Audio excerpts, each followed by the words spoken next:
Welcome back to Decadorks. We're the 12-sided guys. We have Matt playing Pine. Hi. Scott playing Roos. That's me. Sabrina playing Nari. Hey there. Jordan playing Richter. Good evening. And me, Paul, playing Matchmaker. Okay, so here are some gimmies, like Roos and Pender, Roos and Ebby, Nari and Kira, and even Pine and that mustard guy. But how about these pairings? Polkin and Porthos? Richter and, I don't know, a sword? Ooh. Nari and Adjudicator Kippen? Nari and Dr. Sydney? Sabrina and Evangeline Lilly? You forgot to mention the that one barmaid doing the poem. Oh, yeah. I had to give you some crap. Nari and every female character that ever gets mentioned. It's not my fault. Paul picks such hot tokens. We can talk about that as well at some point. But anyway, we're glad that you swiped right and matched with us. Don't forget our Patreon, Discord, shop for merch, and ratings and reviews. Anyway, if you had a hard time choosing who to hang out with at the Gold Saucer, then ditto, and this podcast is for you. It's the Crystal Codex, episode 92.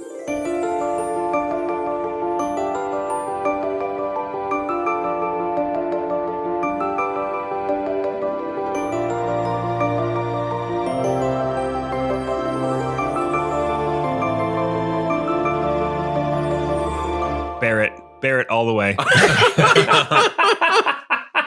It was so awkward. Just for the comedy, it was so great. Could you choose Barrett?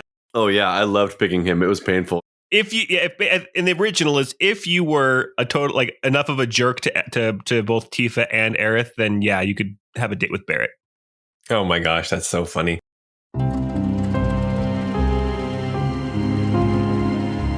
Tizar, it burns! The voice of Katona, the living canvas, startles Tizar from his daydream. He rises up slowly, using his crutches and locking the braces on his knees. I'm coming, Katona, he calls as he moves as quickly as possible to the writhing figure of his living canvas being held in the strong arms of her husband, a man named Revis. What burns? Tizar asks, his voice full of concern. Katona is in too much pain to answer, but Revis answers, one of the prophecies, one of the marks, see? He says, pulling up the layers of leather and fur to show Katona's back. Covered in tattoos, more now even since the visit from Tizar's sister Nari, it doesn't take long for him to recognize which tattoo is causing Katona so much anguish. Over her right kidney, a stylized flame in a circle, done in black ink, is no longer black. The lines on Katona's skin are bright cherry red, like metal straight from the forge. Tizar reaches down and touches the strange tattoo, expecting the sting of heat, but his fingers only feel flesh, no warmer than normal. Tizar stares at this strange event unmoving, not knowing how or why this is happening. Far to the east, in a different mountain range, deep beneath the snow-capped peaks and forested valleys, the city of Gildazan is in turmoil. Scarcely 2 weeks before, a crack opened up in the floor of the cavern surrounding the subterranean city, and an entire neighborhood was consumed in liquid-hot magma and flame. Now more cracks are opening throughout the cavern, magma flowing out, buildings burning, people fleeing, crying, and dying. Throughout the cavernous vault of Gildazan, a voice can be heard reverberating around the walls, echoing up from underneath where the magma spits and pops. What started as a murmur on the edge of perception is now clear to any still remaining in the city. In a language understood by few, but believed to be the tongue of lords, ladies, and angels, the same refrain is repeated over and over. Flame and ash, the anger of Pavantis. Take this anger and enrage the end. Fires rage throughout Gildazan. Her people flee, and the city dies. There is suddenly one enormous, ear-splitting cracking sound, followed by the groan of stone tumbling and bouncing. The free city of Gildazan, subterranean wonder and home to thousands of people, tumbles into the red, swirling lava. The voice booms out louder than before. Flame and ash, the anger of Pavantis. Take this anger and enrage the end. Rising up out of the space left by the doomed city of Gildazan, a figure appears. Orange skin glows like the fires of the hottest furnace. Wings spread out behind, trailing embers like falling feathers. And a voice booms out again, in what sounds like the response to an unheard request. It shall be done. Those who would fight against the inevitable shall be burned out of existence. Whoops. The fiery figure shoots straight up into the roof of the cavern as its body flows through cracks and fissures towards the surface of Pavontus. At that same moment, Katona lets out a scream of pain as the flame in a circle tattoo over her right kidney blisters in an instant, then putrefies and sloughs off, revealing a blackened brand, the edges still red and puffy. Katona's breathing steadies. The pain is gone, she finally manages to get out. And yet, she continues, I fear the real pain is only now beginning. Tazar stands there at a loss for words, then slowly nods. Whatever this latest sign means, he thinks to himself, it cannot be good for Pavontus. Lords and ladies, help us. Can't be good for us. Jeez. Yeah, that seems like a bad omen. So you guys ready to go down this basement? I wonder, whatever happened to that little family that we met on the beach? They were talking about, something about their home burning. I wonder what happened to them. They stayed in Marlek. They're like, you know what? We're in paradise. Let's just stay here. All right. Well, welcome back to the city of Almar in the Rocolia province. We are deep beneath the Cathedral of Iramiel. Last time, Nari and the Boys 2.0 fought a harrowing fight against some cultists of Iramiel. After some, very close calls, especially Pine got knocked unconscious at one point. Everyone's hit points were very, very low, except for Richter. He was fine because he spent most of the fight as a rat. Rat-catur. You dirty rat. Rat-catur. After that fight was over and they managed to beat all of the assailants, they found two other, let's just call them cultists of Iramiel, that were kind of watching what had happened. They weren't running, and they weren't running to the aid of the other cultists either. They were just kind of standing there at a loss. As Roos and Richter went up to go and confront these two and talk to them, they could instantly tell that something was off. These two talked about their dreams and how, or maybe their lack of dreams, but they were instructed to come here, that they all just kind of knew that in the basement was a way to get further down so that they could, quote, complete their worship. And after persuading these two to show them the way, Nari and the Boys 2.0 followed these two cultists through some catacombs and down into the living area of the priests of Iramiel who used to live here at this cathedral. There they found a small storage room with a staircase that led further down under the earth. And they came out into this room, just a small room, about 20 feet by 20 feet, with a door at the north end and 5 dials with letters on them. And the two cultists could not get through the door. They could not figure out whatever puzzle there was to turn the dials and get the correct word. As the two cultists left our party, they did discover some symbols that were a repeating pattern throughout the basement. And after a very short time, bravo, you guys, managed to figure out what the triangles, vertical lines, and inverted triangles actually spelled. It was definitely a collaborative effort. Yeah. It was Amavi, A-M-A-V-I. I don't know that the players know what that means, but they got the doors open, had a little conversation, and we stopped there. And that is where we're picking up right now, here in the second basement of the Cathedral of Iramiel, as our party is about to potentially, after a short rest, go into the tunnels beneath the city. Also, I was going to change the intro and say that Paul was the dum-dum who forgot that Matt or Pine gets resistance to force damage. So when he was being hit by those what did we call them again? The big bad... The Beefy Boys. The Beefy Boys. When he was getting hit by the big bad Beetleborgs. The big bad Beefy Boys. As he was getting hit by the big bad Beefy Boys, some of that damage should have been halved. Oh, can't stand it. I know you planned it. Almost said it straight.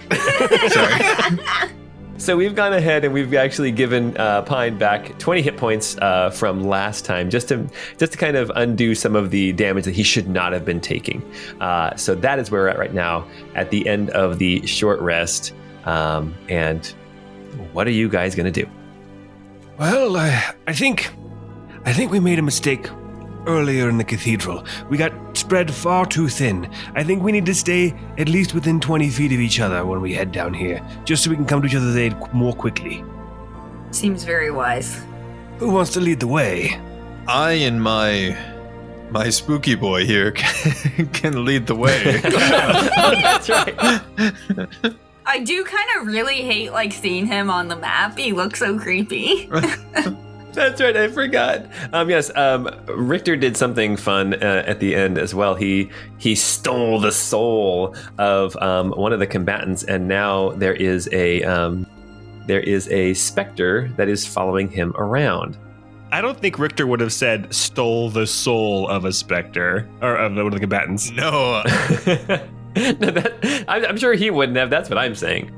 Me, Paul. He's giving the soul of this person one last shot at redemption. There we go. Seems like slavery with extra steps. Yeah, rah. Roos is trying to shake his hand to tell what kind of spirit he is. Oh, geez. Oh my gosh. So what are you guys going to do? There's a tunnel that kind of goes kind of off into the distance. Well, I think somebody who's more perceptive than I should maybe lead the way. It is also pitch black. I have pretty good perception, but I can't see much, so... Yeah, I can't see in the dark either. I can lead the way. Hey, where's that red candle? Oh, I have a red candle. I just was wondering if we wanted to avoid giving away our position as much as possible. It won't do us any good if we get caught down there, even if we find something and it's pitch black for most of you. Yes, I suppose that's true. Well, I could render us invisible for a time if we wanted to. I don't know that that's altogether that helpful right now. Oh, man. Yeah, that sounds honestly a little worse. Like, we can't see anything, and even those of us who can see something can't see each other. Yeah, probably not. Could you imagine the visual? It would make the most boring movie of all time. Just an empty room and people saying, "Oh, hey, that's my arm. Hey, ouch, you stepped on my foot." Yes. Oh, that sounds like Harry Potter and Ron Weasley as they're using the cloak of invisibility. That's true. Constantly stepping on each other. I've got these new slippers. I can try and stay out of sight and hang out on the ceiling. That's quite a trick. That's rad. I can go first and kind of lead the way if we'd like. And Nari, I'll have the red candle back behind you. It shouldn't, hopefully, not give away too much of our position if we're careful. Perfect. I'll follow Richter. All right, you guys move into this this tunnel with the marching order of, it looks like, Richter first, followed by Spooky Boy, followed by Nari, followed by Roos. Well, Roos is on the ceiling. Oh, Roos is on the ceiling, yes. I'm on the ceiling, and I'm going to stand directly above Nari. Oh, what a feeling. Roos is on the ceiling. As you guys venture out with the red candle, you come around this little... The tunnel's not very wide. It's only about 10 feet wide. It looks old. Not like necessarily... Well, no, I guess it looks very, very old. Like, not the same style of architecture as you would see with some of the...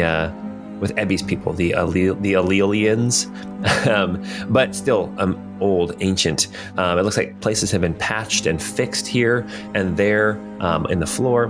As you guys go down this tunnel a little bit, you see that it kind of opens up at one point and there's this kind of this underground river, but the tunnel continues on past that. And you venture down this tunnel. Are you moving stealthy? Are you guys just kind of, I'm imagining you're moving stealthy. Yeah. Mm-hmm. Yeah. Yep. Hella stealth. So I guess that was kind of a dumb question on my part. Sorry, Paul. Does anybody have dumb disadvantage on stealth?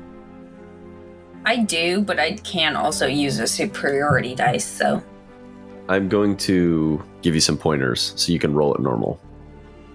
Alright, well, I got a 14 then. Snick. Pine rolled an 11. Roos got a 19. And Richter got a 22. Nice. You guys start moving down this tunnel. It kind of goes left and right, and it's not a straight shot, but for the most part, you guys feel like you're heading, kind of south east, but east by southeast, I'd say. I'm going to move you guys to the next map, okay? But you didn't even mention the cool checkered floors. I did not. Hey, listeners, the floors were cool and checkered.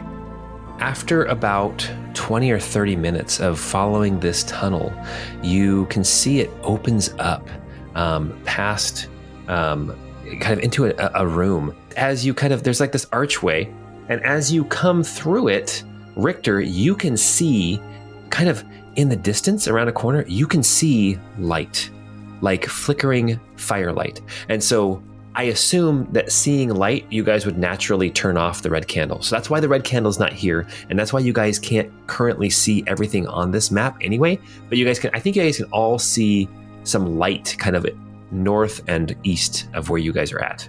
Is that true? I can see it. Yeah. Yes. Okay.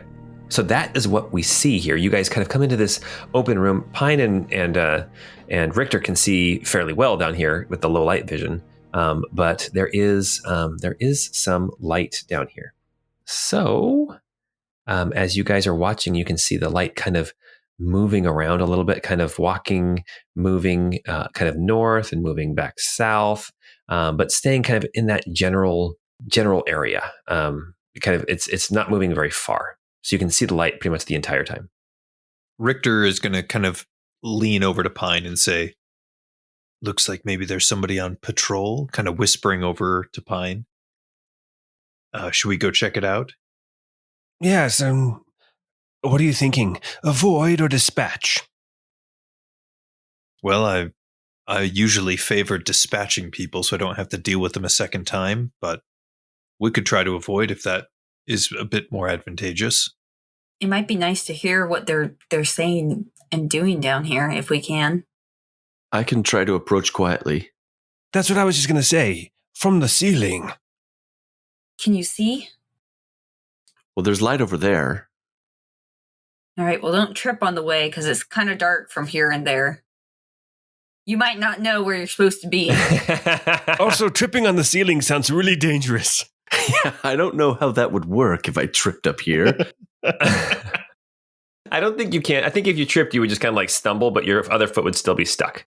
So here's what's going to happen. What did you roll for your stealth, Roos? 19? I rolled a 19, yeah. Okay, cool. Roos, you kind of start moving out slowly, and you get to a point where you can kind of feel the wall, and then you kind of continue to follow it out. And then you end up in kind of, it looks like, I want to see what all can be seen here. You can't really tell where you are, but you come around, you can see that it kind of opens up in front of you. Whoever this is, there is some guy is down there, just wearing like normal clothes. He's wearing just pants and a shirt. He's got like an apron on that looks like it had food stains on it, but he's not doing anything, food wise. And he's got a torch. He's holding this torch, moving back and forth. And as you peer at him, you look closer and you can see somebody that you recognize. You see the bartender from the Drawn Drapes, and he is kind of walking back and forth with a torch, just kind of looking left and right. You are still out of his torchlight, and outside of the torchlight, it is pitch black. He's not talking to anyone. He's just standing there. He's just standing there. He's just kind of moving around, kind of looking left and right, but he's basically moving, 10 feet one way, 10 feet the other way, just staying in this general area. And one thing you also notice, just with your passive perception, he does have a sword at his waist. Okay. All right. I'll head back to the group. You head back to the group. I didn't notice anybody else. It was just him. I want you to make an investigation check real quick. Investigation, not perception. Not perception, investigation. 11. Okay. You didn't notice anything else while you were down there. Just seems like the area that he is in is kind of bathed by the light of his torch. Okay. Roos will drop back down to the floor and just so that nobody has to crane their necks up to talk to him. And take some falling damage? No, I'm kidding. I'll walk to the floor if you want me to. There you go. No, I want you to jump off of the ceiling, do a couple backflips, and then land flamboyantly.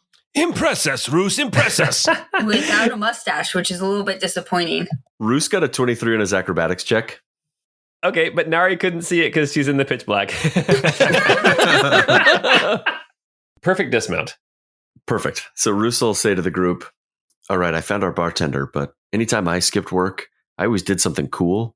I don't know what he's doing down here. He's standing by what looks to be a river and a bridge, and he's holding a torch. Does he look lost, or does he look like he's guarding something? Looks like he's either guarding something or pointing the way to something. I don't know, but he does have a weapon at his waist. Do you think he'd recognize us? I don't know. Let me explain. Can I explain the area real quick, just a little bit clearer, because I didn't do that very well. So yeah, he's standing kind of on the other side of this kind of canal that moves through here. And there is like this wooden bridge that crosses the canal that he's basically standing on the east side of this bridge. You can see that there's rubble and like brick and thing has fallen in on from some of these walls because this place has not been taken care of. You also see detritus and, like broken furniture, that kind of thing down here, or detritus, or however you say it. There is just kind of this feeling of old, ancient, and kind of falling apart down here. So anyway, so that's kind of what you saw. So what's our play? Well, if it's just one man, we can definitely overtake him if he's hostile.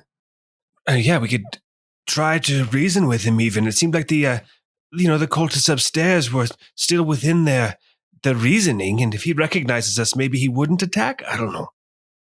He was a halfway decent mixologist as well. I would hate to kill him. Oh, no, we would never kill a bartender. Incapacitate. No, I wouldn't have you approach him either, Roos. You look nothing like you used to. You'd scare him. You're probably right. You have no idea who you are. He would probably be startled. I mean, I don't have a mustache anymore. And you have pointy... Well, you had pointy shoes. Now you have spider slippers. Yeah, I did have pointy shoes. Now they're spider slippers. I'm just imagining little Spider-Man slippers. He's a big man. He's such a big man these days. Look at this little man. Like the little kid slippers that has like this, like a plush Spider-Man head on the toe. Oh yeah, That's exactly what I was thinking. It's the Porky Pig Spider-Man as well, like not the regular Spider-Man. Oh, Peter Porker. Spider Ham.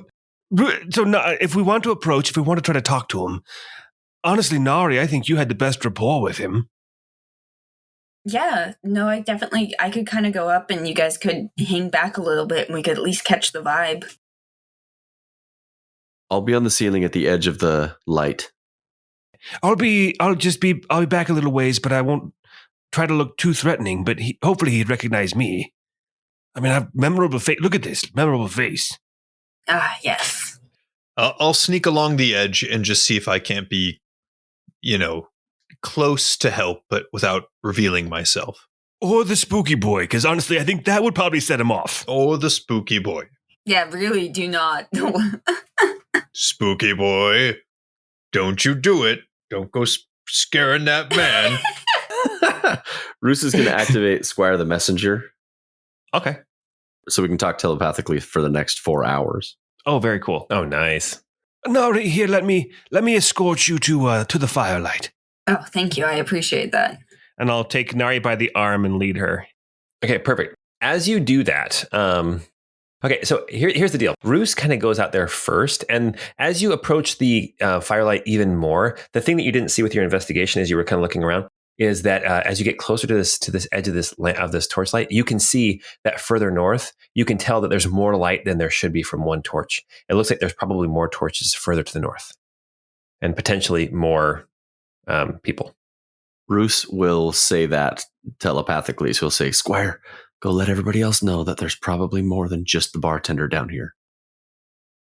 I love that we're playing a game of telephone with Squire. So by the time it gets to us, the message is like, Purple monkey dishwasher. Roos has purple monkey dishwasher. That's an oldie. All right, Nari will kind of at this point, as she's getting into the light, kind of start making a little bit more noise, like and not trying to be quite so sneaky, not as to not like startle anybody. And as she comes up to the actual torchlight, she will say, "Oh, bartender, pleasure seeing you here, my friend." So he can barely see you on the edge of his torchlight when you speak up, but he did hear you as you were coming over, and he actually starts to walk towards you, kind of peering, like holding up the torch and peering up at you. And as you kind of approach too, you can see, I think you can see to the north, there is another person along the edge of this canal holding a torch and is watching you as you approach the bartender. The bartender comes walking up to you and he says, "What are you doing here? Did you get the call as well?"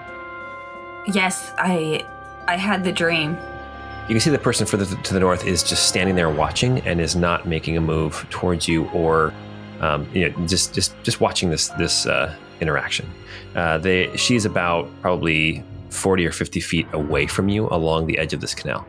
Do I recognize her as well, or? Evangeline Lilly. Okay, So cool. yes, Nice. You totally recognize her. Babe Rooney. Yes. I'll tell the bartender. I will say, yes, I had the dream. I felt the call. Me and some of my companions did as well. That's why we're here. And you already figured out how to get down here. I figured it out on my first day as well. Apparently that's rare. Well, us true believers, have to stick together. And we have to keep those who would harm and stop the inevitable. We must keep them away. That's what I'm always saying, yeah. Yes. Like I always, if I had a nickel, every time I had to say it. Are you here to offer your services and to worship? I mean, that was my thought. Honestly, I've only recently had the dream, and I'm a little unsure as to what to do next. Me and my companions, and she'll kind of gesture to Pine or whoever was in kind of closer to the light. Be like, me and my companions, we're here to do whatever we can to fulfill the calling. He says, "Then proceed." And he actually kind of smiles. And with your passive perception in the torchlight, you can see kind of that clouded that I described last time, the people upstairs. It's not that his vision is clouded, but it's his soul. There's something just not right with his countenance, and you can see it in his eyes. But he smiles at you, and he says, "Then proceed." And he walks back across the bridge to continue his watch. Do we go up towards her, or do we cross the bridge? Mind of Pavantis and all that. He looks at you. Oh, shoot. Okay, so I just rolled. I don't love that. Oh. Well, okay, so here's the deal. He didn't direct you where to go. He just assumed that you would know where to go. And when you asked where to go, there was a possibility he'd realize that maybe you didn't get the call. And he rolled a natural 20 on his insight. Fudge. Here's the thing, though, my friend. We've only had the dream once. We need a little bit more guidance. Wow. So, Nari, you've gotten away with so much with no deception check. You did. You were you were doing so much with just the fact you had the rapport with him. If this had been somebody else, it would have been a completely different story. But he points at you guys and he yells out and he says, God damn it, Pine. What was I supposed to go? We were supposed to follow the vibes. I don't feel vibes. I feel danger. There's only one bridge to cross. We just cross the bridge and we follow him. And they say thanks. There's a lady up there. That's not a bridge. She's not a bridge. you guys are bickering back and forth. And he's trying to figure out what word to use to describe you guys. Meaning me, I can't figure out the right word. He points at you guys and he says, "They're here. We must stop them." And we are going to roll initiative. Now I have to kill my favorite bartender. Oh, man.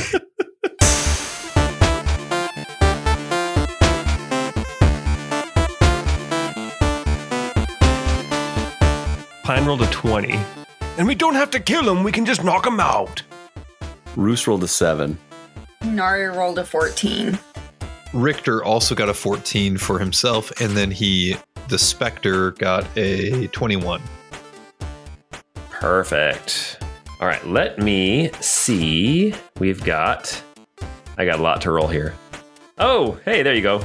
Lucky you guys. Oh, finally, a nice one. Followed by a natural 20. All right, we are now at the top of the initiative. There are people down here who have heard the call from this bartender who does not have a name yet, from the Drawn Drapes. We'll call him Don. Don from the Drawn Drapes. Don Draper. Don. We'll call him Don. He has given out the call that you are down here and you are not to be down here. And that brings us to the top of the initiative with somebody that you cannot see. 2, 3, 4, 5, 6. Okay, there is that. And that brings us now to the second person in the initiative tracker, a certain Spectre. Woohoo! Okay. Spooky boy. All right, so the Spectre is going to go ahead and move his 50 feet of flying movement. That's some bad vibes passing me. Oh, geez, you're sending the Spectre after our friend. He's just going, and he's going to go ahead and make an attack against him. There's a +8 on this roll, so a 16 to hit. Wait, Richter, do you think you could take the spirit and then keep him so he could make us mix beverages on occasion? So he could make spirits? He could mix spirits? Oh. Yeah. He's like a Long Island iced tea. Oh my goodness. Okay, so the Spectre hits with the 16. Yes. 100% hits with a 16. Okay.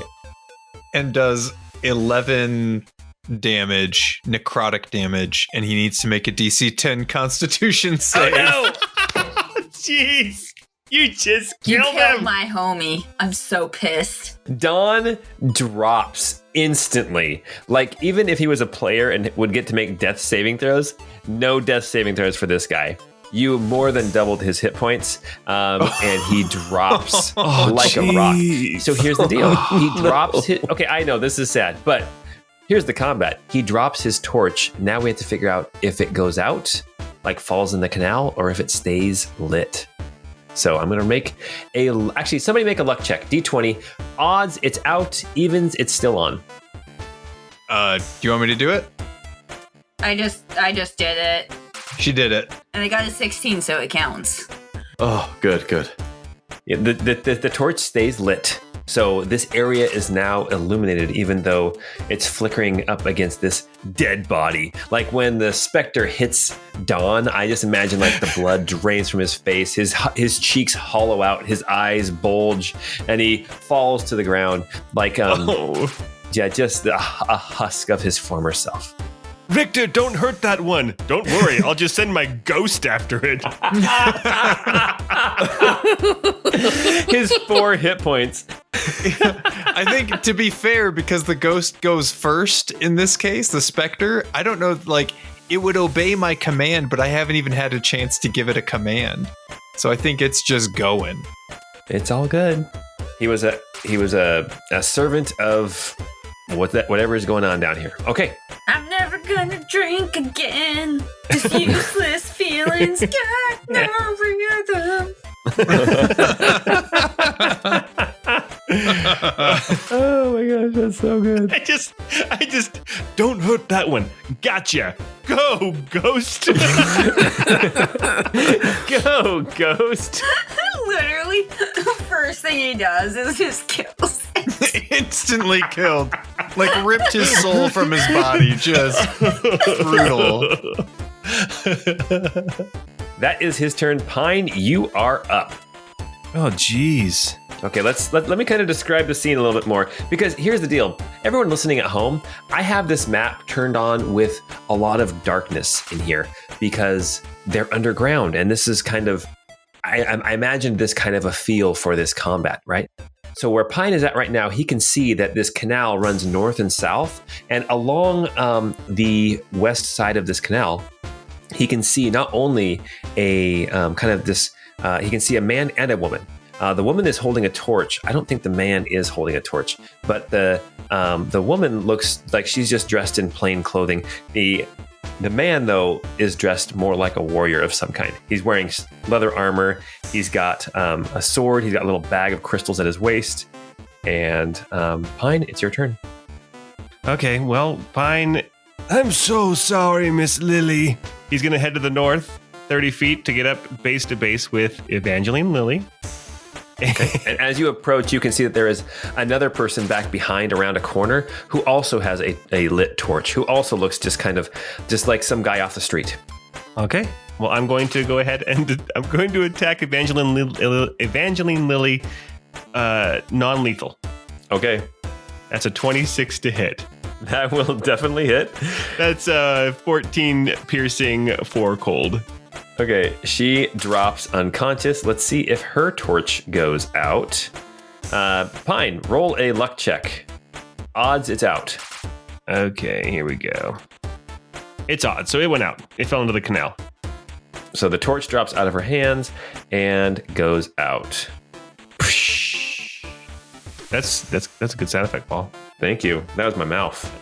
Okay, that was my mouth. I got 5 more feet of movement, so I'm actually going to step over her body to go up against this guy with the sword and the bag of crystals, and I will take my second attack. Okay, that's a 26 to hit. Another 26. That will hit. Okay, that's 12 piercing, 5 cold. Okay, let me see. This guy that you just hit with the who has the bag of crystals. Yep. Okay, perfect. All right, Pine, that was your turn. Suddenly, from the edge of your view, you see a beefy boy come running up. One of these guys who is unarmored. So here's the deal. As you guys killed the other guys, you recognized a couple of tattoos on them. I didn't say that before. But these beefy boys and the mages are members of the First Swords, of Bartos's mafia crew, right? Anyway, he comes charging up towards you, a +7 to these rolls to hit you, and it looks like it's going to be 17, 20, or 17.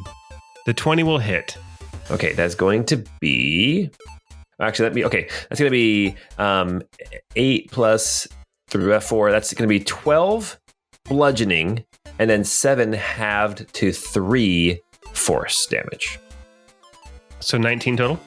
12 plus 3, so 15 total. Oh, 15. Okay, yeah. 15 damage. All right. And that is Beefy Boy's turn. Richter, you are up. Ooh.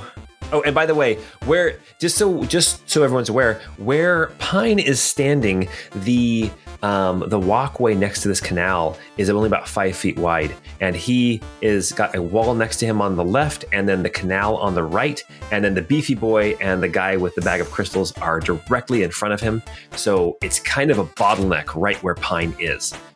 So just so everyone's aware, that's what's going on with this part of the map. Richter is way back still in that first kind of room where they first were able to see the torchlight. And what are you going to do? I will move my 30 feet of movement towards Pine up along the canal. Okay. And, I think I'm going to, we can maybe cut this out if you want to, but what are the rules when it comes to like shooting at a target that's kind of on the other side of another player? I don't think that there are any rules in 5th edition for that. Nope. You just got... Okay. Yeah, you shoot just fine. Okay. Yeah, in Pathfinder, it was like if you miss within like 5, like then you hit the other person or something like that. Like there were rules for that, but not in 5th edition. Okay. It's kind of like the movie Wanted. Yeah, you curve the bullets. Yes. Nice. I love it.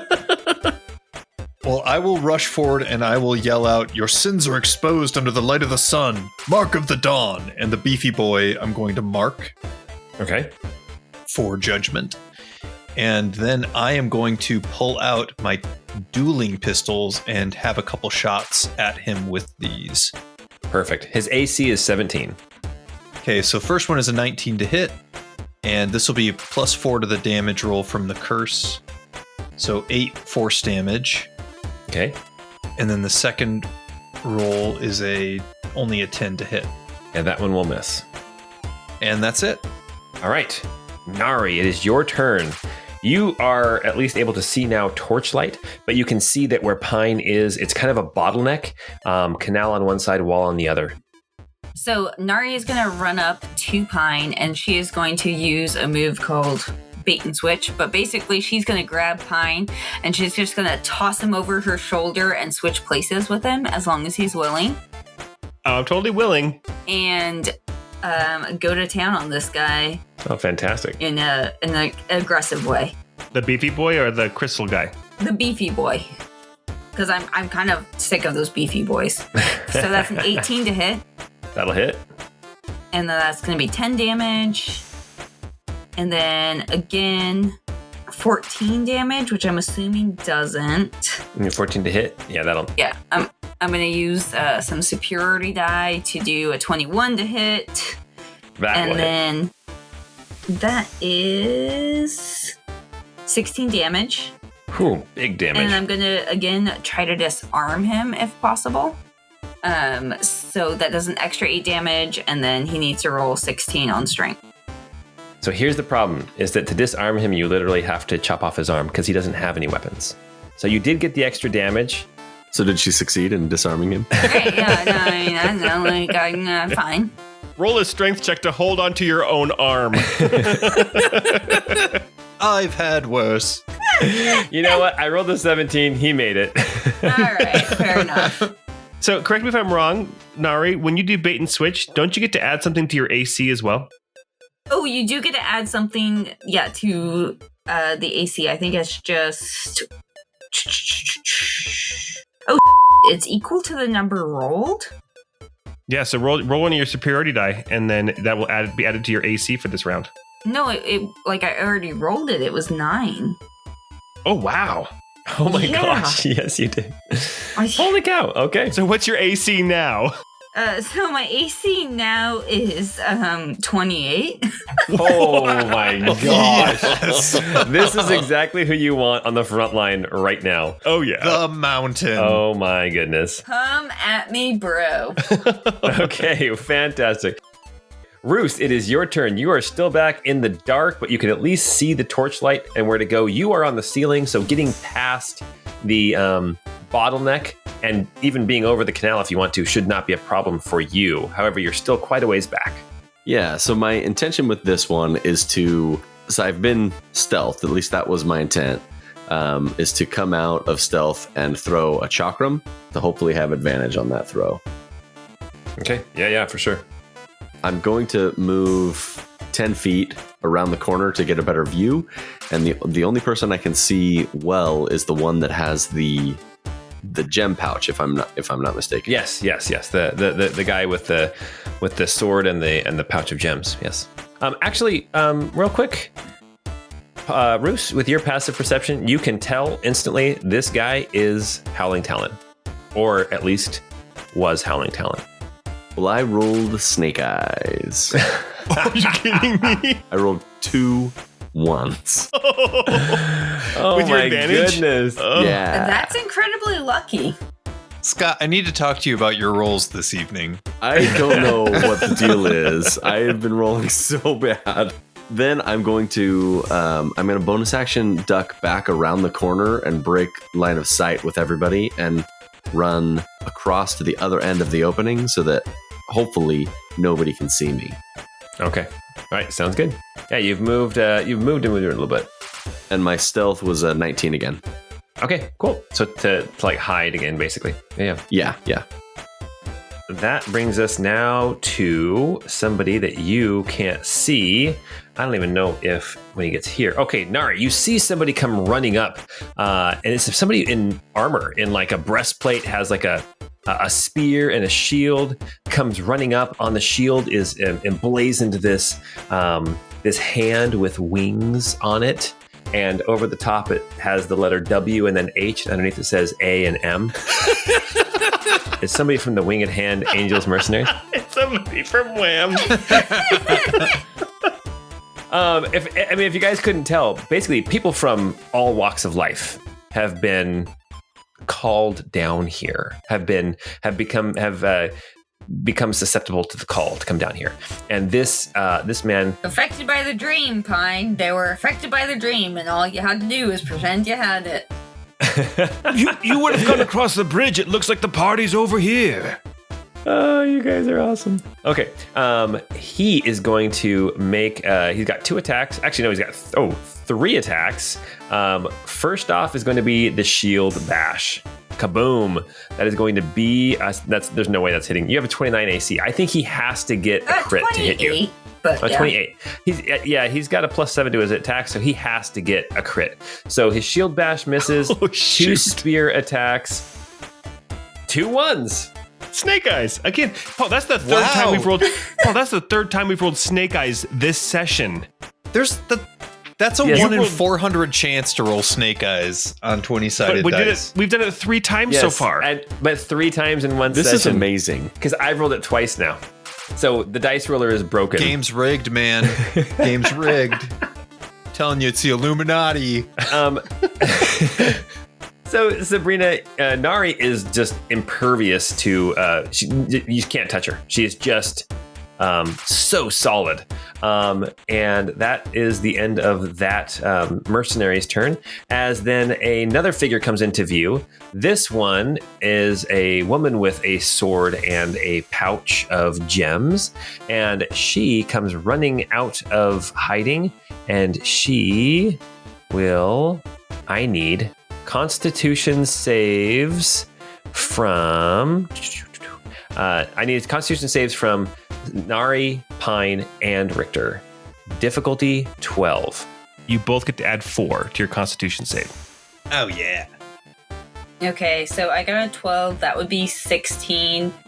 You only need a 4. You only need a 12. Okay. So you didn't even need the +4. Yeah, I got a 14. Richter rolled an 8, but with the +4 from Pine, he gets to 12 exactly. Oh, jeez. All right, you guys are all going to take half damage from this spell of shatter. She pulls up this crystal and tosses it down right in the middle of you guys, dealing 15 boom concussive damage. But you guys have dealt with this before. This is nothing new for you. It's all cut in half to 7. Oof. Not gonna lie, this is like a pretty dangerous fight we're in. Yeah, I think so. I'm not feeling great. I'm kind of excited. At least it seems like they're all mostly normies. Like, we can probably kill them. Then underneath Nari's feet, because she is now standing over the unconscious Evangeline Lily, you hear her mumble and moan under her breath because it's her turn, but she doesn't get to do anything because she is unconscious, which brings us to the other kind of random man who has a torch, and he just kind of steps up behind the woman with the crystals and just kind of stands there because he can't get in face to face with anybody. And then that will bring us to our last combatant.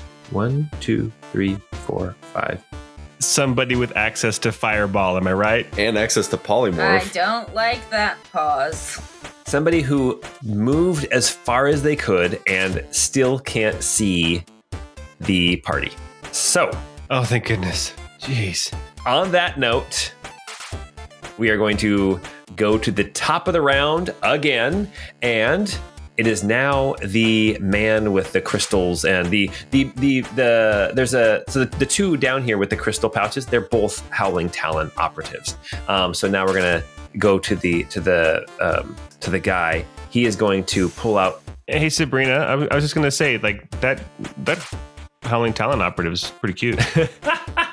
I was actually thinking that, to be honest.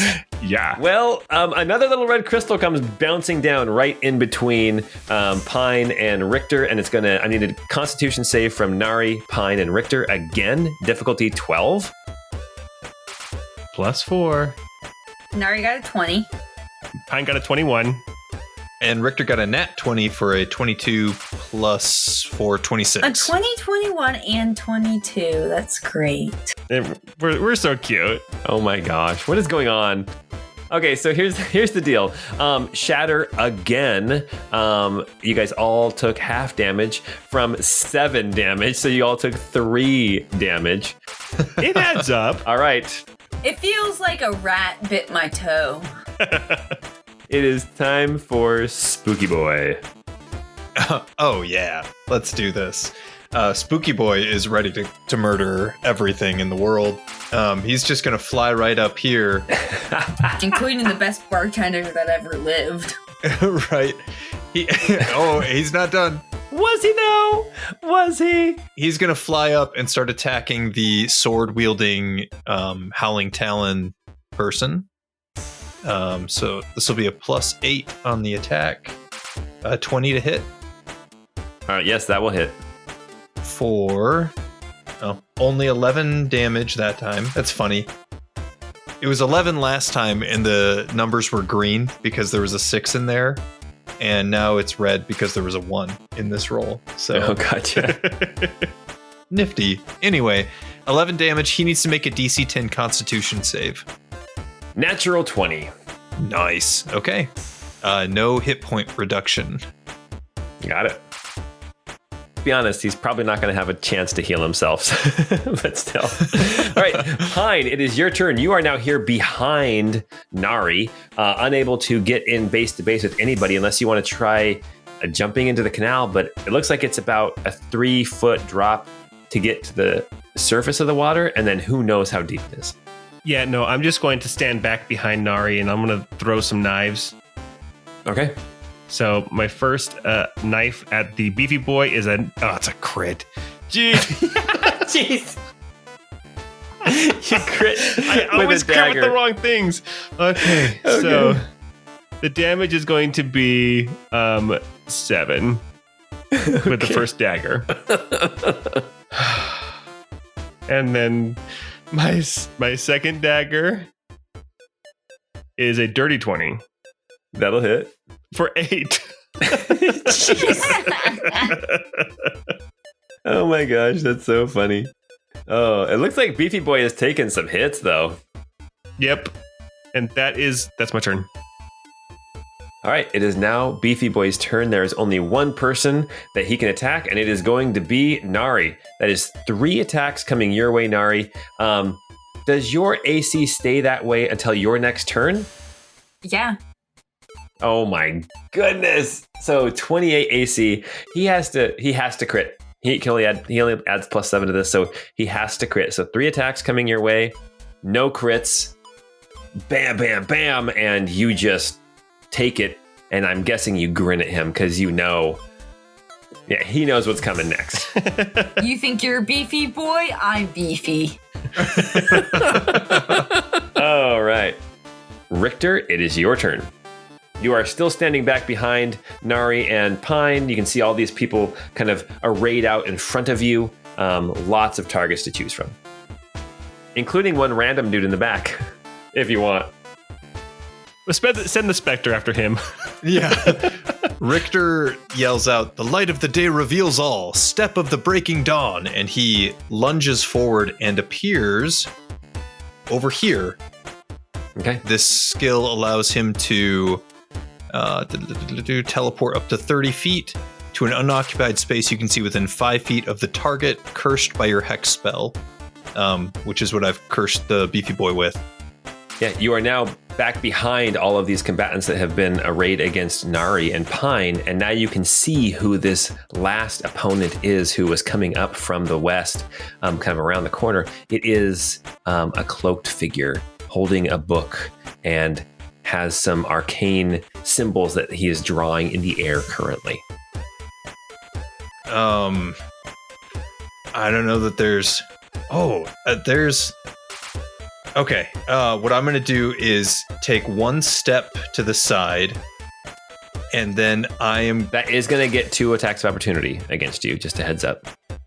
Oh, that wouldn't it? More than 2, wouldn't it, too? No, I guess I wasn't counting random dude, so, I guess 3.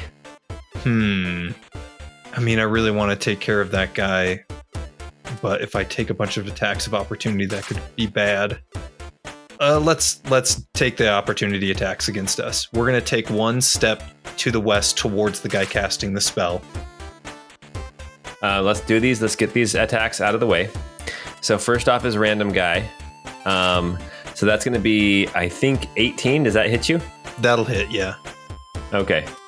5 damage. Wow, good job, dude. With a short sword. Okay.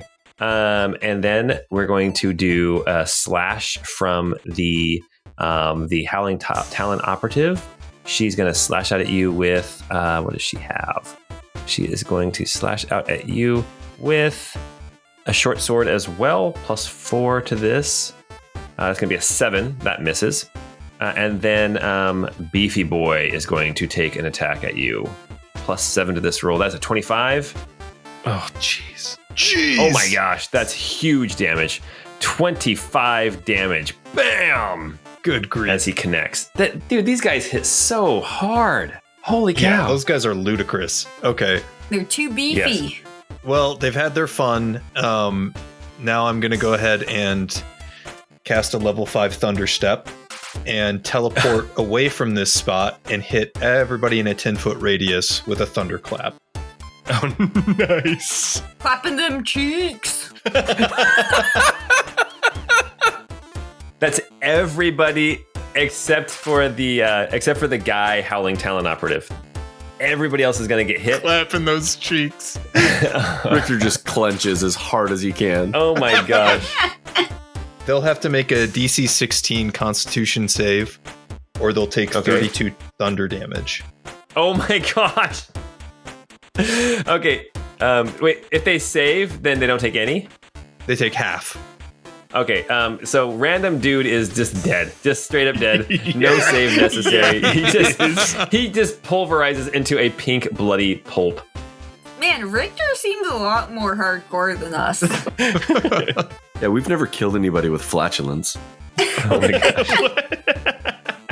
Okay, what's the difficulty again? DC 16. And it's 32 damage? Yeah. Okay. Wizard takes 32 damage. 16 damage to the Howling Talon operative. How much does this guy have left? The Beefy Boy drops dead. Yes. Woohoo! Even half damage would still kill him outright. And then the Wham member is going to take 32 damage. Holy cow, that's huge. Whew. Yikes. That's a lot of my usefulness has just been burned. Oh, I killed that guy though, so I get 14 hit points healed back to me because of my hex. Nice. Yes. Yeah, there you go. Oh, dope. All right. Nari, you are up. All of a sudden, there's an empty space in front of you where the Beefy Boy once stood. You still have the Wham member to your left. You have 2 Howling Talon operatives straight ahead and 1 to the right. And then there's a wizard of some kind off to your left, but out of range. Do I have a feel for which one is most bloodied as far as the 3 that are in front of me? The Howling Talon operatives both look about the same. Probably the guy on your right is a little bit more bloodied than the girl straight ahead. Okay, I'm gonna go towards him then for 13 to hit. That will miss. Let's try again for an 18 to hit. That will hit, yeah. Okay, cool. So that is going to do 9 damage. Hold up, that was hand axe damage. 10 damage. Happy we cleared that up. And then I am going to try to disarm him, so he will need to make a strength saving throw. And then we'll also take an additional 6 damage. Okay.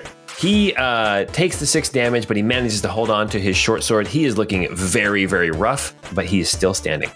Okay, and is that your turn? I'm actually going to use an action surge and just go again then. Like, if he's looking rough, I'm just going to go for it. Oh my goodness, what is wrong with me? That was a 13 to hit, so that didn't do anything. A 27 to hit. That will hit, yes. For 10 damage. That's enough. What's it look like as you hit this guy? His beautiful blonde locks. Nari is going to kind of have a tear roll down her eye because destroying beauty is sad. But is eventually just going to chop her axe like right into his head. Split him open. Gosh. There you go. Whew. Okay. Nari's turn is up. Roos, you are hiding back around this corner. When you peek back around, It is going to be a total. I'm also going to just move to the side so people can like easily get by here. Okay, why don't you move to the side, and you're going to take one attack of opportunity from the Wham member. He's going to attack at you, +7 to this roll. That's an 18. Does that hit? No. Okay, Roos, your turn. So Roos is going to run 20 feet out into the open, standing basically straight above where Richter's standing, but Roos is just on the ceiling. And he's going to throw a chakram at the Wham member. Am I getting that right? That's a Howling Talon lady. Oh, Howling Talon lady? Okay, sorry. I couldn't see when you were saying who was who because I was like way to the side. Hiding. Yeah, that's right. Like a little coward. I'm going to throw my chakram at her. It made me mad when they said I ran away like a scared little rabbit. Maybe I was an angry little rabbit running away from the first fight to another fight. Thank you, Jack Handy. I think I butchered it, but oh yeah. I got it. I knew exactly what you're talking about. And 23 to hit. 23 to hit, that will hit, yes. For 8 psychic. And since I was out of stealth, I would also get the precision for 14. So 22 total. Oh my. Big hit. She is looking very, very rough as well. Oh man. Okay. I am going to not go back into stealth. I'm actually going to go with my offhand and throw again. Okay. That one's only a 17 to hit. That will hit. For another 9 psychic damage. And this is your chakram? Yes. Okay. She drops. Her head explode. And then I'm going to move 10 feet forward, so I'm a little bit closer to the rest of the party. And you're still on the ceiling? This is true. Okay. All right. That is Roos's turn. It is now the Wham member's turn. The only two standing now are the Wham member as well as this wizard. Wham member steps up to Nari and tries to hit her with his shield first off. That's going to be 15. Okay. That's going to miss. But 2 attacks with the spear. We have 19. Does 19 hit you? 19 does hit me. Okay. Well, this is not going to be terrible because the shield is the cool thing because it knocks you down. You guys remember that, right? Oh, yeah. It was so cool. I'm glad you agree. 2d6 plus 4 coming your way. I get knocked down, but I get up again. 10 damage, 10 piercing damage to you, Nari. And that brings us now to... I'm scrolling through all these dead guys. It brings us to the wizard. He got 50,000 on Double Dragon. Did you remember that from the movie The Wizard? Yes, I do. I hope he doesn't get scared and whiz on anybody. It's the Power Glove. It's so bad. So bad. What happens is this wizard steps up behind everybody, points a finger in your direction, and I need dexterity saves from Pine, Roos, and Richter as a fireball comes. Can I counterspell this? I'm so sorry. It's okay. It's all good. It's all good. This guy gets fireball 3 times a day, so if he can survive one more round, then we might have to do this again. Okay, yes, you counterspell the fireball, no problem. Okay. I'm so sorry. And that brings us back up to the top. No, you don't need to pause on anything. This is how I figured the last fight would go. That last fight was way more difficult than I thought it would be. Spectre's turn. What is the Spectre going to do at the top of the next round? Spectre will swoop in on the wizard guy and have an attack. Okay. Go Gadget Spectre. That's what I was thinking. I was trying to come up with like a Spectre Clouseau or something, but this is an 18 to hit. 18 will hit, yes. And he will do... Oh, goodness. Only 6 damage. But he'll need to do the DC 10 Constitution save, I guess. And he fails, so... Did you say constipation save? Constipation save. I must have misheard you. I don't know. To be fair, a constipation save would probably be the Constitution ability score. I am the ghost of fiber past. All right, you guys. He fails. So his maximum hit points drops by 6 hit points.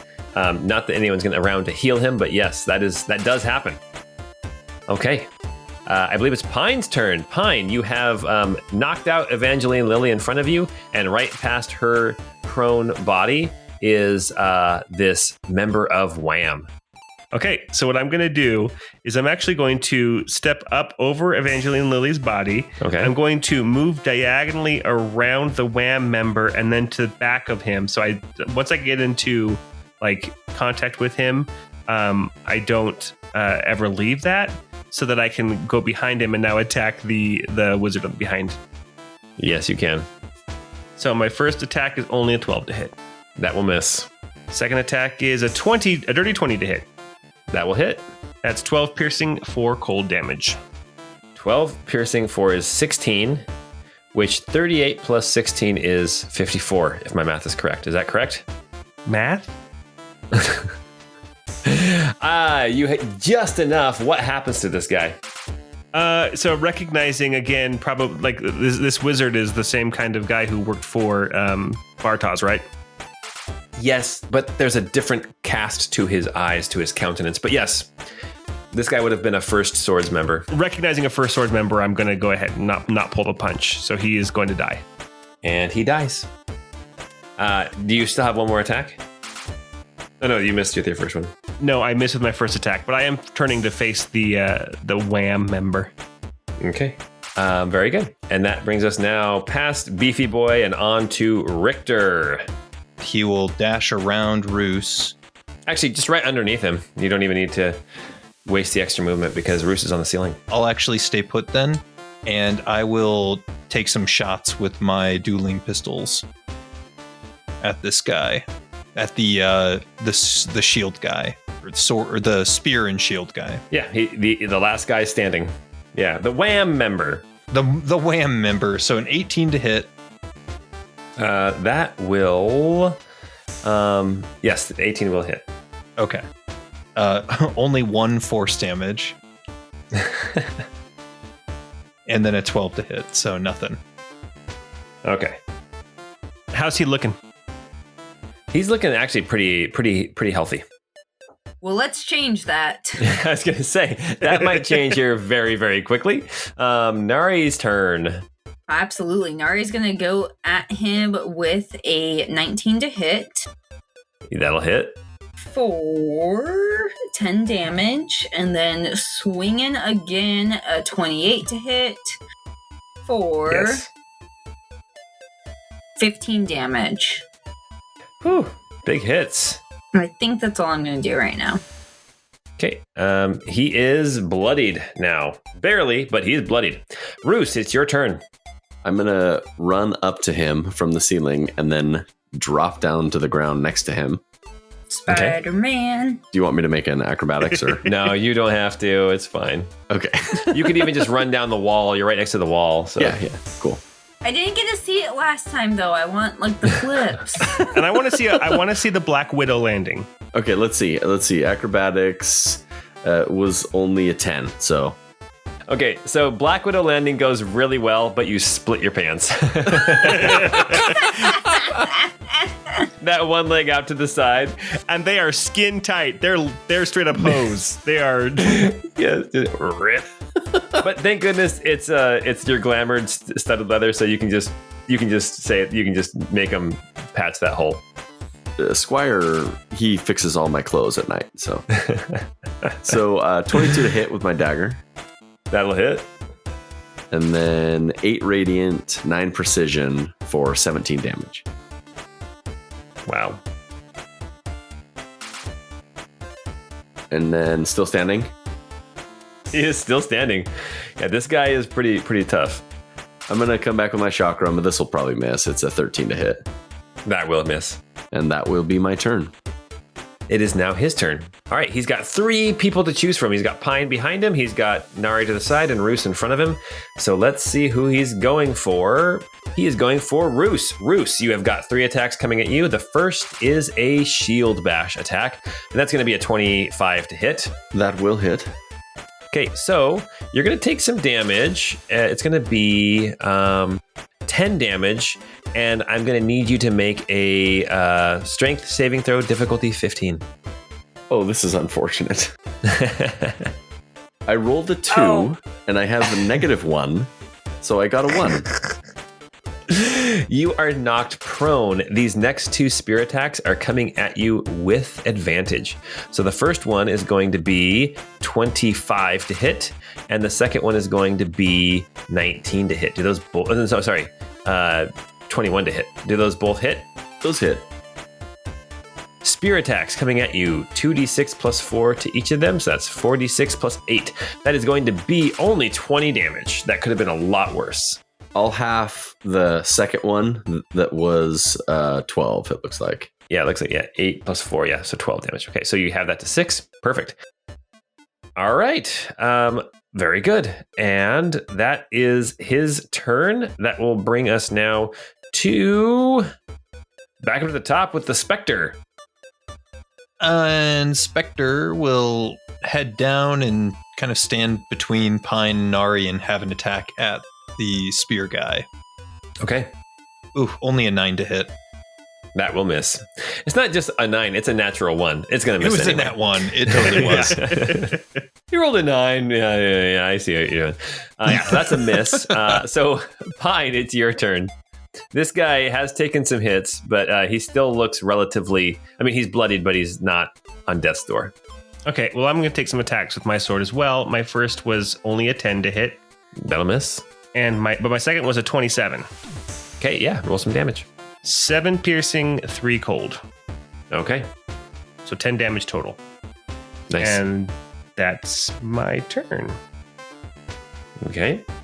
Then let us go to Richter. It is you're up. You're still back kind of by the bridge. Everybody else is further north of you, and everyone has surrounded this spear warrior who keeps trying to knock people down with his shield. And what are you going to do? So I will go ahead and make a couple pistol attacks. Okay. A 20 to hit That'll hit, yeah. for 8 force damage. And then a 17 to hit. And that will hit too. Woohoo! Cool. I did not think it would. For another 5 force damage. And then I think this came back on the short rest. My superiority die, right? Yeah, it looks like it.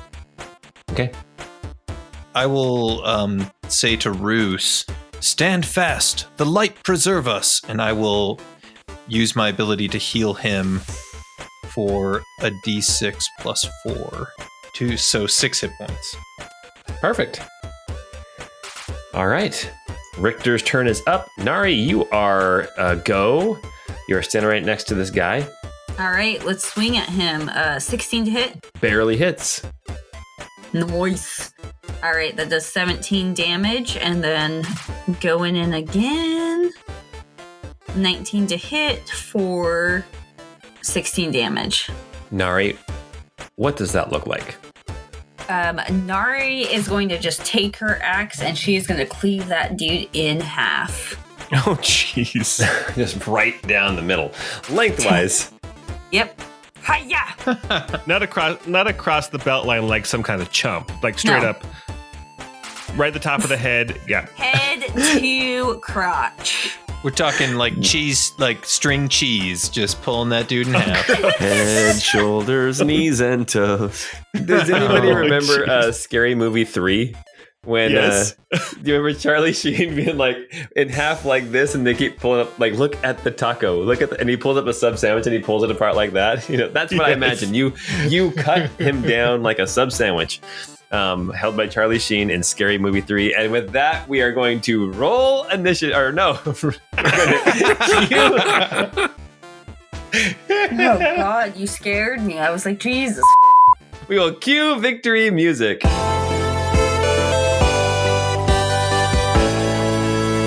Yay! Oh my gosh, you guys, that's so fun. I love how her hat keeps getting bigger and bigger and bigger in that scene too. Jeez. What a stupid movie. Okay.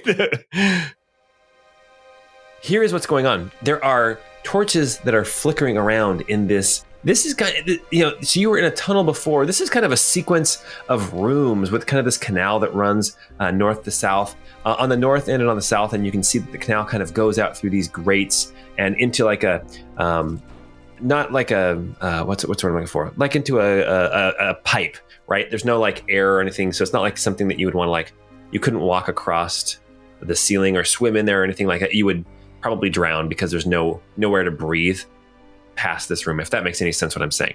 Well, I could. Well, yes, you could. I have a necklace of adaptation.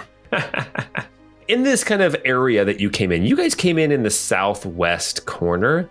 It looks like these people here were guarding kind of the northwest corner. But as you are standing kind of here in your victory, you can see that across the canal, there is a doorway. Do we all do jumping jacks as like our victory dance? Yeah, exactly. But you can see there's a doorway that leads into another tunnel across the canal. And you can also see back when you were talking with what was it, Dawn, the bartender from the Drawn Drapes, you can see that there was a kind of a room behind him that also has a doorway leading into a tunnel. So it looks like at this point, there's a couple different directions that you can go, but it looks like the guarding was taking place in the northwest corner. You see, Nari?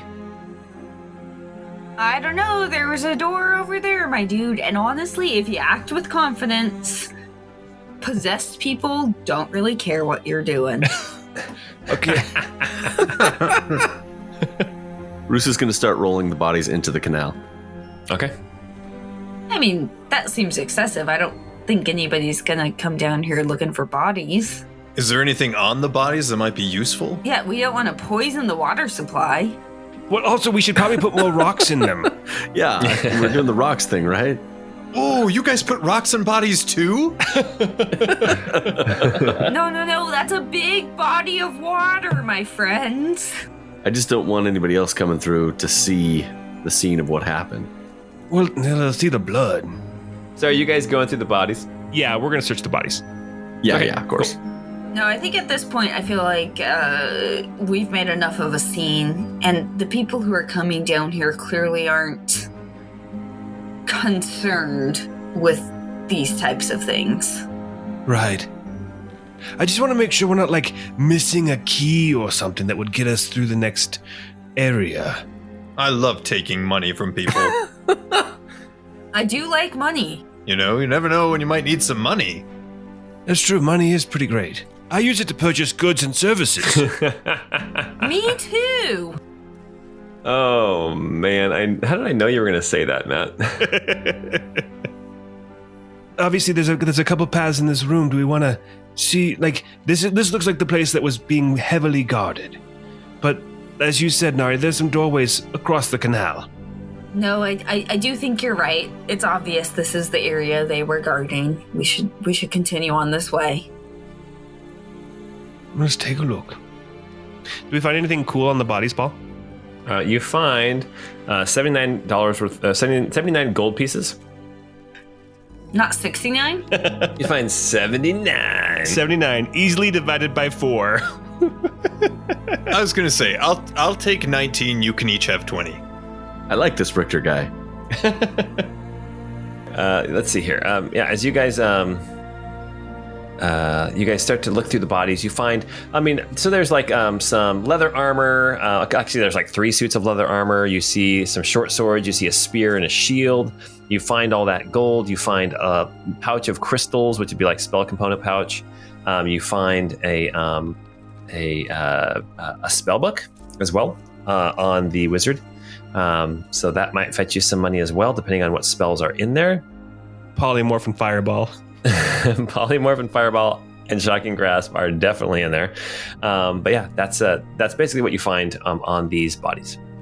Let's take the book and then the gold. Got it. I mean, you also find a little notebook that has a recipe that says Don's best mixes, and then it's got like different like drinks that he's been working on. Nari's snatching that before anybody else even sees it. I call it a gin and tonic. You take gin and you add tonic. And a splash of lime. Jesus, you forgot about the lime. Thank you. Oh, it's brilliant. The other day I learned about what's it called? It's called an AMF. Oh my god. I didn't have it, but I learned about it. Classic. I do not know what this thing is. It's like a Long Island. Like it's just Okay. supposed to mess you up. I just Googled it and there's like everything in there. Oh, it's like everything in the kitchen sink. Yeah. Nice. So yes, I learned about that just the other day. Anyway, okay, so here you are. I'm going to say that you guys are probably going to want to explore in here a little bit because it seems like that's what you guys wanted to do. So what I'm going to do for you guys is I'm going to actually change the map a little bit. I'm going to turn on daylight mode so you guys can see easier without having to like walk around with torches and all that kind of stuff. So anyway, as you guys kind of go around and explore, you can see that this canal it's jumpable, especially Nari. Nari could jump it no problem. It's basically like 10 feet wide at most places, and there's a bridge that goes across it as well, down by Dawn's dead body. But after you guys explore, not only do you find like fallen, bricks and kind of some broken old ancient furniture, that kind of thing, but you do find that there are actually 5 different ways into this room. Okay, into this kind of chamber. There's the southwest corner that you came in. There is the northwest corner that it seems like the people were congregating at. And then there is a northeast exit. There is a southeast exit. And then there's kind of this middle exit on the east. And that is the one that was kind of closest to Dawn, the bartender. And all of the the archways out, they all kind of look pretty similar. They all lead into these long tunnels that go, basically, if you shine a light down them, they go as far as the light can be seen. They kind of move left and right or whatever. They kind of wiggle up and down, that type of thing, but they pretty much head off in pretty straight paths. Do we see any kind of like line like we saw up above where it's obvious people are coming and going from? Go ahead. You can make a survival or an investigation check. A 19 survival. Down here, you don't see that. You do see areas of cobwebs and dust and stuff, but it seems like the people down here, once they got down here, they just kind of stayed in one spot, right? Almost like they were just their pursuit or whatever, their path kind of stopped here, and they kind of took up their positions, and then they didn't move from their spot very much. Does that make sense? Okay. There wasn't like that ants marching in a line type of a feel like you saw up above.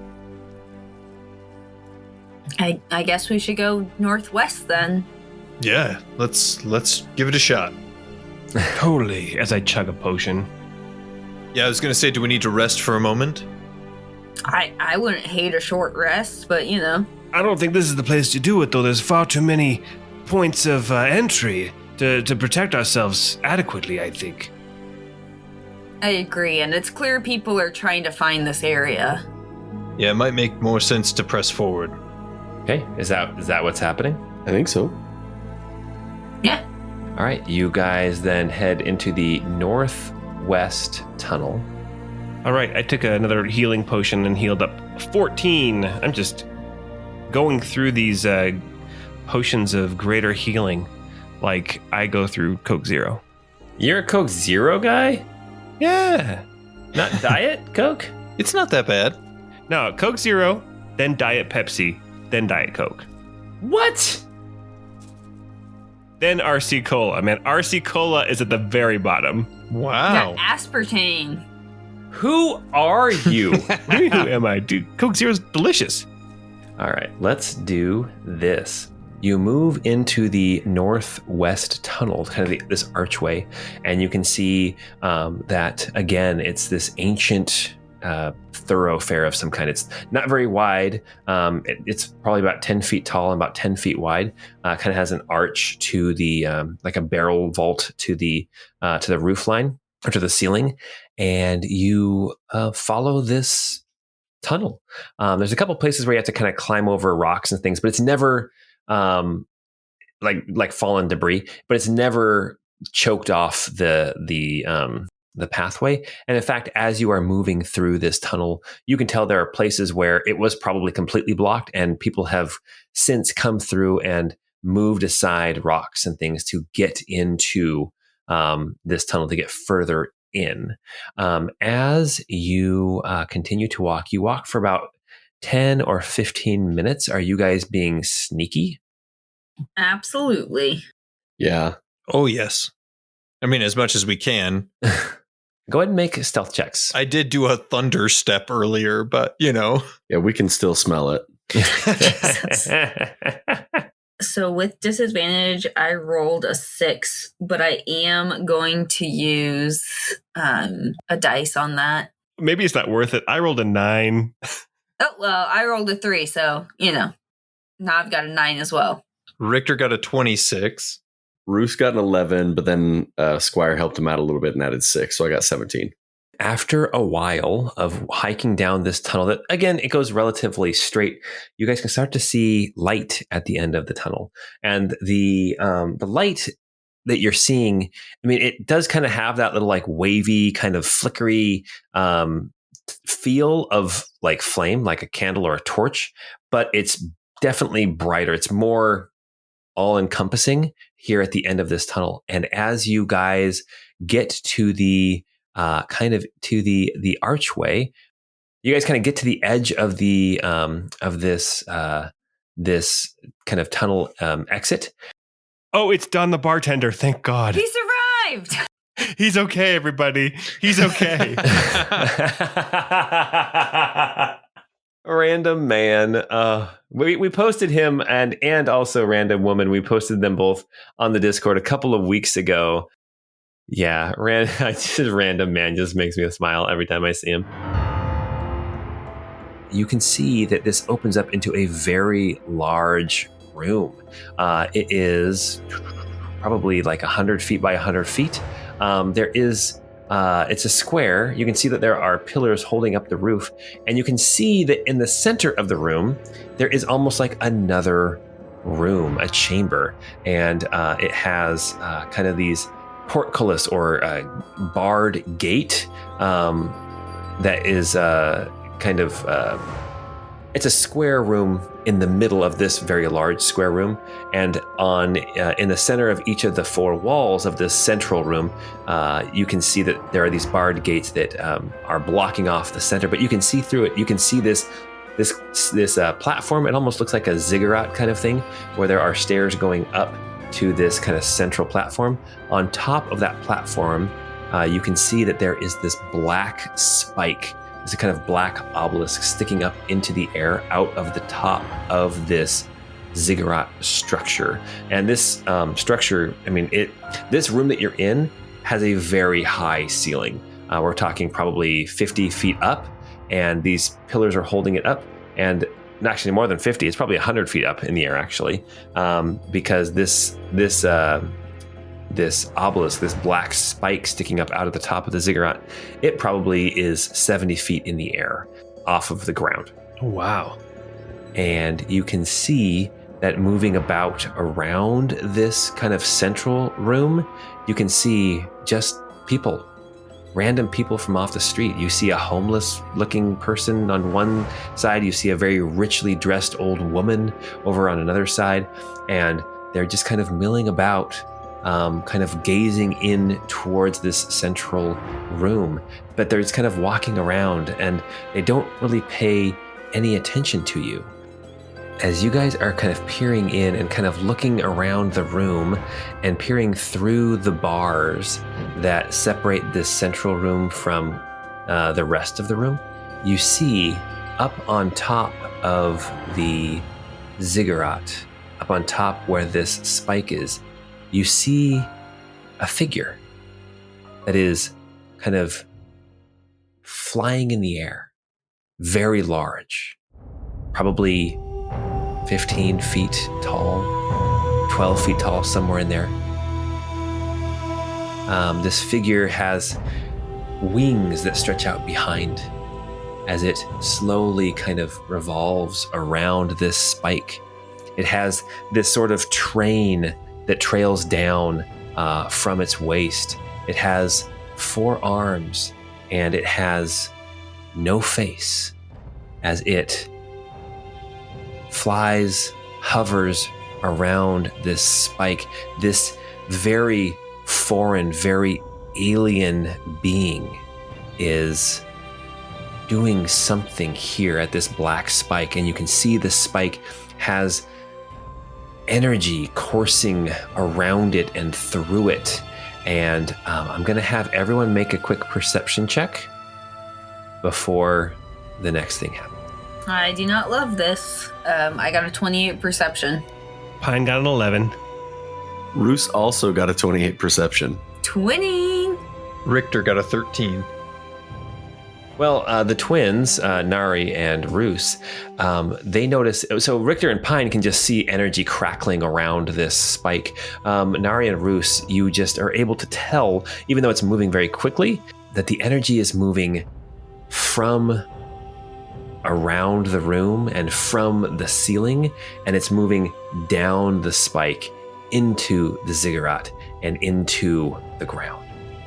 As you are standing here looking at this figure, I'm just going to tell you, you are looking at the Herald of Ether, the Herald of the Mind, Amavi. And as that registers from up above, from the ceiling, you hear the crack of what sounds like popping and spitting of flames as the room suddenly gets even brighter. And from the infinitesimally, if that's a word, I didn't say it right, small cracks and fissures in the roof of this building, suddenly you see flame erupt out, and this figure forms up along the ceiling.